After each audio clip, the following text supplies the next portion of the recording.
Halo semuanya, perkenalkan saya Rangga dari Universitas Riau jurusan akuntansi. Jadi dalam video ini saya akan memberitahu dan menjelaskan pada teman-teman sekalian tentang perusahaan dagang dan cara mengerjakan jurnal umum pada contoh soal akuntansi persediaan dagang. Jadi daripada banyak berbicara, langsung saja kepada video latihan soalnya. Baik, jadi ini contoh soal yang pertama, yaitu terdapat faktur dari penerimaan kas. Jadi kita di sini tuh sebagai UD Buana. Jadi dalam faktur ini ada keterangan ya. Yang pertama itu diterima dari JBLX sejumlah 34.100.000. Dalam keterangannya itu pelunasan faktur.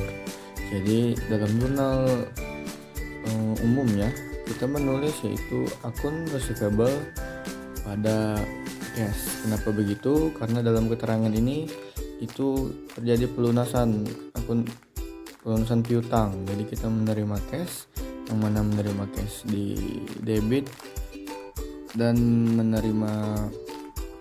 dan berkurangnya piutang itu di kredit. Jadi jurnalnya seperti ini, 3 Desember cash receivable lalu sebesar 34.100.000, 34.100.000. Lalu yang kedua ini terdapat faktur lagi, itu faktur penjualan yang dimana dijual kepada Digital Elex sebesar 286 juta, yang mana kita menjual 9 HPP 14, baru 7 Dell harga 18 juta untuk HPP nya dan 14 juta untuk Dell. Jadi itu total harga dari HPP nya 162 juta dan dari Dell nya 98 juta. Jadi kita total itu kita masukkan sebagai salesnya itu sebesar 260 juta.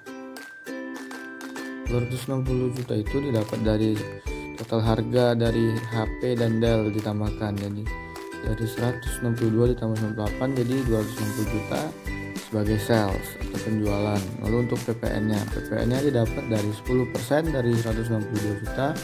Lalu yang hasilnya itu 19.200 dan 9.800 itu didapat dari 10% dari 98 juta.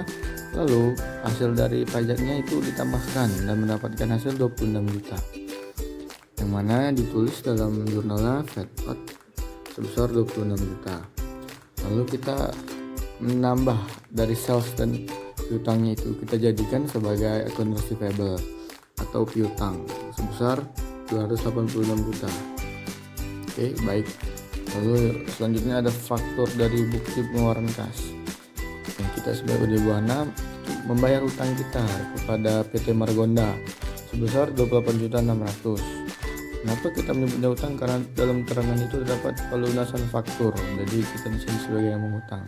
Karena kita telah membayar utang kita, jadi dalam jurnal umumnya ditulis seperti ini. Account payable besar 28.600 dan cash besar 26.600. Kenapa account payable-nya di debit? Karena kalau account payable-nya berkurang itu di debit, dan cash yang kenapa di kredit? Karena kalau cash berkurang itu di kredit. Mungkin itu saja. Sekian dan terima kasih.